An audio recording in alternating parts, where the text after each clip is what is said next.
Isaiah chapter 55. No? Kung meron kayong kahit Bible apps, wala naman pong problema, no? Hindi naman tayo ganun ka extreme. So, nakita niyo na po ba? Psalms 55 verse 1 to 10. Ang nais ko pong basahin. Isaiah 55 verses 1 to 10. Ready na po ba ang lahat? Amen. Who everyone that thirsteth come, ye to the waters, and he had no money. Come ye buy and eat. Ye come buy wine and milk without money and without price. Wherefore do ye spend money for that which is not bread, and your labor for that which satisfy not? Hearken diligently unto me, and eat ye that which is good, and let your soul delight itself in fatness. Incline your ear and come unto me. Herein your soul shall live, and I will make an everlasting covenant with you, even the sure mercies of David. Behold, I have given him for a witness to the people, a leader and a commander to the people. Behold, thou shalt call a nation that thou knowest not, and nations that knew not thee shall run unto thee because of the Lord thy God, and for the Holy One of Israel, for he hath glorified thee. Seek ye the Lord while he may be found. Call ye upon him while he is near. Let the wicked forsake his way, and the unrighteous man his thoughts, and let him return unto the Lord, and he will have mercy upon him, and to our God, for he will abundantly pardon. For my thoughts are not your thoughts, neither are your ways my ways, said the Lord. For as the heavens are higher than the earth, so are my ways higher than your ways, and my thoughts than your thoughts. Amen. May we bow our heads and let us pray. Aming Diyos na dakila at makapangyarihan. Ama, salamat po sa pagkakataong ito na una namin maipahayag sa lugar na ito ang inyong mga salita. Ama, salamat po sa inyong lingkod na ginagamit sa buhay po ng aming mga kaibigan katulad ni Pastor Jing at ni Brother Buboy upang ang lugar na ito ay magamit sa inyong gawain. Diyos, gamitin niyo po ang inyong maliit na lingkod at kayo lang ang maitaas. Ano man po ang nakita nyo sa amin na hindi karapat-dapat at nyo nawa po itong ipatawad sa amin. Ang lahat ng ito ay aming samot panalangin sa makapangyarihang pangalan ng Panginoong Hesus. Lahat po sa atin ay magsabi ng Amen. Praise the Lord. In verse 6, no? Dito na lamang po tayo at sa verse 10 kasi kailangan lamang po natin ng short exhortation. Sabi po rito sa verse 6, seek ye the Lord while he may be found, call ye upon him while he is near. Alam niyo po, lagi natin naririnig sa mga funeral service, it is appointed to every man to die once and after this to face judgment. Meron lamang po tayo sabing nga itinakda sa bawat tao na mamamatay. Whether we like it or not, iiwanan natin ang lugar na ito.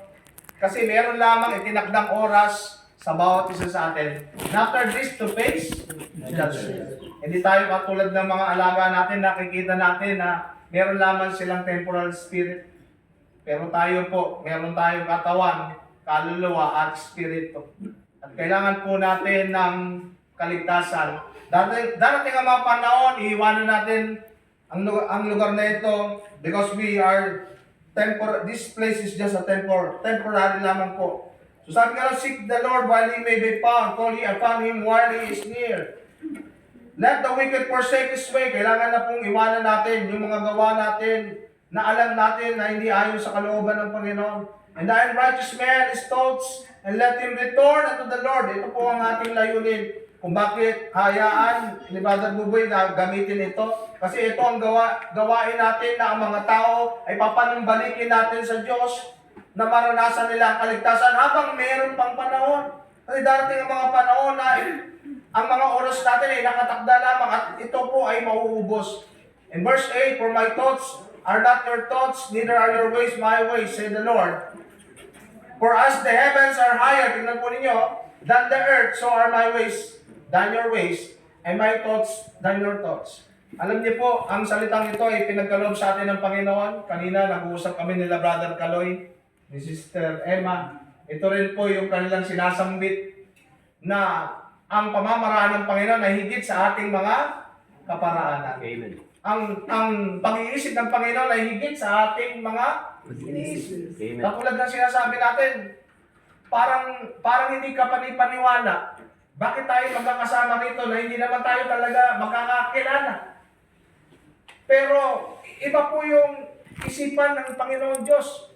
Higit sa ating mga naisip, hindi natin mataro. Hindi natin maisip kung ano yung layunin ng Panginoon. Tanging siya lamang po ang gumagawa. Si Brother Bubay po ay kilala natin na aktor at director. Alam niyo po, ang Diyos po, our divine, supreme being, pinakamataas sa lahat, siya po ang merong script kung bakit tayo narito. Meron lamang tayo mga papel na ginagampanan natin. Si Brother Buboy, nagde-direct. Meron na mga pelikula na dinirect niya. Ang director natin walang iba, kundi ang ating Panginoon. Amen. Kaya nga, katulad ng sinabi ko, iba talaga yung pagkilos ng Panginoon. Sabi nga, parang tumatayo yung balahibo. Ako, wala na kasing tumatayo sa taas eh.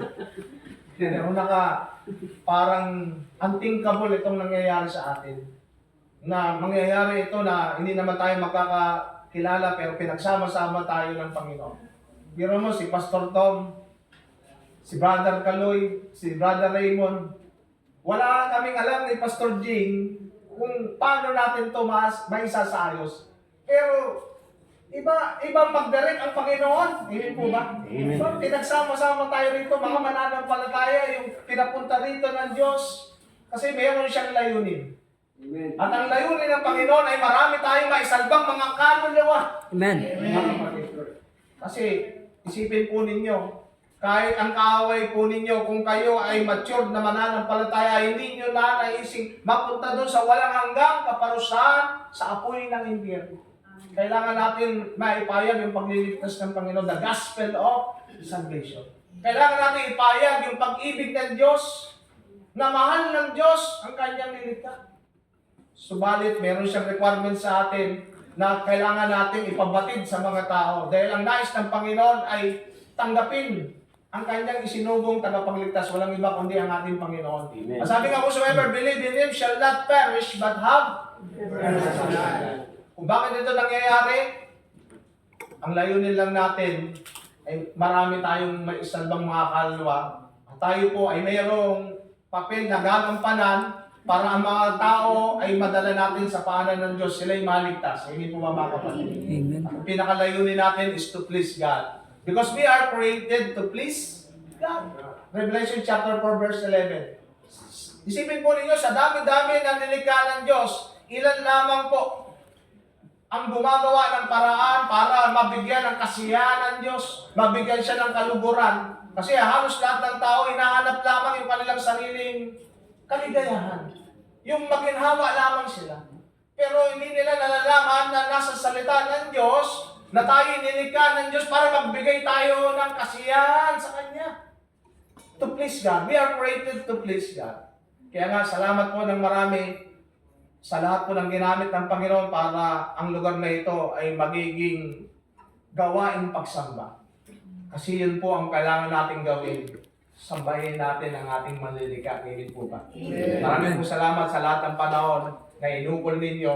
Dahil alam ko po, ang lahat ng ginawa natin at mga panahon na inukol natin dito ay hindi po mawawala ng kabuluhan.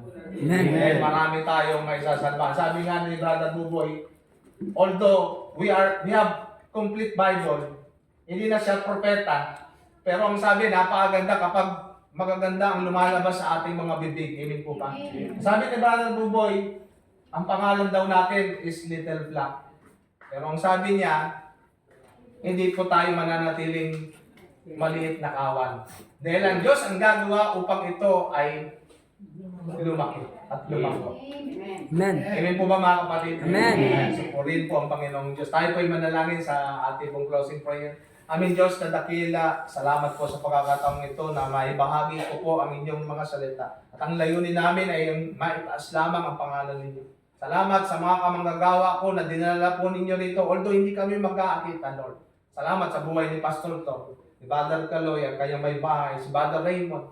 At higit sa lahat, salamat sa nagmamay-ari sa ipinagkatiwala ninyo kay Brother Buboy na ang lugar na ito ay magiging gawaing kung saan kayo ay aming sasambahin, papupurihan, at kung saan palalakasin namin ang mga kasama naming mga mananampalataya.